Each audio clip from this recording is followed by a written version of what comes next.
안녕하십니까, 지식 엘릭서입니다. 오늘은 월마트의 역사에 대해서 알아보도록 하겠습니다.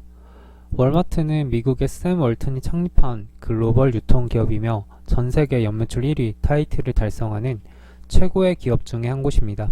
지금부터 월마트의 역사에 대해서 알아보겠습니다. 첫 번째로 60년대 70년대 월마트의 시작입니다. 창립자인 샘 월튼은 J.C. 펜이라는 미국의 백화점 체인에서 근무하며 유통업 일을 배웠습니다. 그리고 J.C. 펜이에서 나온 뒤 1962년 아칸소주의 로저스라는 소도시에서 잡화점을 차리게 되는데요. 이것이 바로 월마트 1호점입니다. 그는 매출 볼륨을 올리기 위해 마진을 줄이고 상품 가격을 낮춰 고객을 유입시키는 저가격 전략을 구사했습니다. 뿐만 아니라 소도시에서 시작한 다른 이유로는 대도시의 경우 이미 규모 있는 경쟁자들이 선점해 있어 경쟁에서 이기기 어렵기 때문에 지방 소도시를 공략한 이후에 고객과의 쌓인 신뢰와 브랜드를 바탕으로 대도시로 역진출하는 패턴을 따랐습니다. 월마트는 위와 같은 전략을 통해 아칸소주의 1호점을 시작으로 24개의 매장으로 점포수를 늘려갔으며 1968년에는 미주리주와 오클라호마주에도 진출하게 됩니다. 1970년대에는 점포수 38개, 직원 수 1000여 명에 이르는 중견업체로 성장하게 되었을 뿐 아니라 1972년에는 기업 공개를 하게 됩니다. 기업 공개 당시에 미국의 총 5개 주에 걸쳐 점포가 있었다고 합니다. 두 번째로 월마트의 80년대, 90년대 유통혁명에 대해서 알아보겠습니다. 1980년대 월마트는 다양한 종류의 매장 점포를 시작했습니다. 그중 첫 번째는 회원제 창고형 매장입니다. 월마트는 1983년 샘 월튼의 이름을 따서 샘스 클럽이라는 창고형 할인 매장을 오픈합니다. 샘스 클럽도 전세계로 뻗어나가 현재는 800여 개의 매장을 가지고 있습니다. 이후 월마트는 창고형 매장 외에 1988년 슈퍼센터도 오픈합니다. 슈퍼센터의 콘셉트는 기존 월마트 매장에 가능한 모든 것을 포함시킨다는 것이었습니다. 월마트 매장에 자동차 타이어 오일 교환소가 있고 안경점, 사진인화점, 헤어샵, 푸드코너 등 도심의 핵심 소비 인프라를 마트 내에 구축하였습니다. 현재 흔히 볼 수 있는 복합 쇼핑몰의 형태를 만든 것이죠. 매장 종류를 다양하면서 월마트는 유통관리 부문에서도 혁신을 꾀했습니다. 바로 포스 시스템을 도입한 것입니다.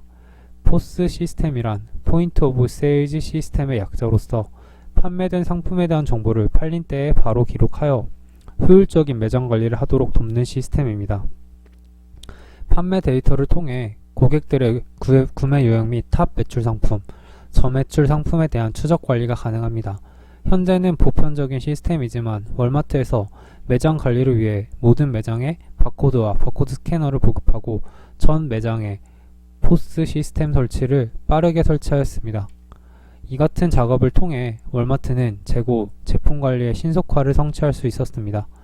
그리고 공급업체와의 EDI를 통한 효율화도 이룩했습니다.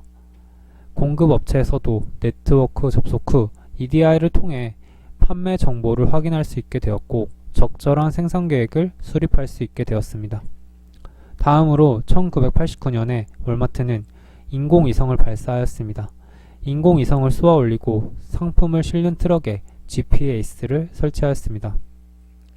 위성과 GPS 추적 장치를 통해 트럭의 이동 동선을 15분마다 체크할 수 있게 되었으며 물류 효율화를 위해 트럭이 절대로 빈 채로 운행하지 않도록 물류 동선을 계획했으며 트럭 도착이 임박한 매장에서는 물건을 진열할 준비를 미리 하고 도착하자마자 업무를 시작할 수 있었습니다.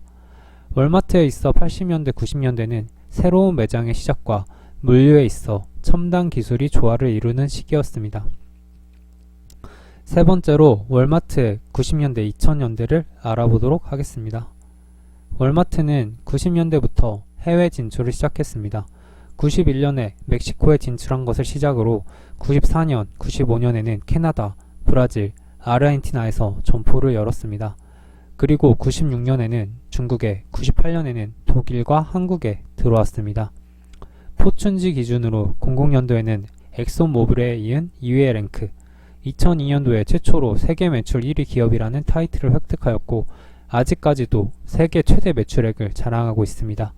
그러나 인터넷 쇼핑 면에서는 부진하였습니다.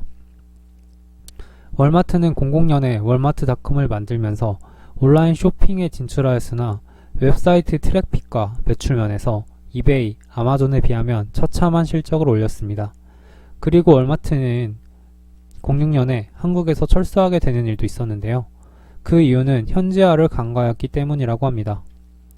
월마트는 한국 진출 시 미국에서 했던 것처럼 넓은 주차장을 갖추고 창고 형태로 물건을 진열했는데요.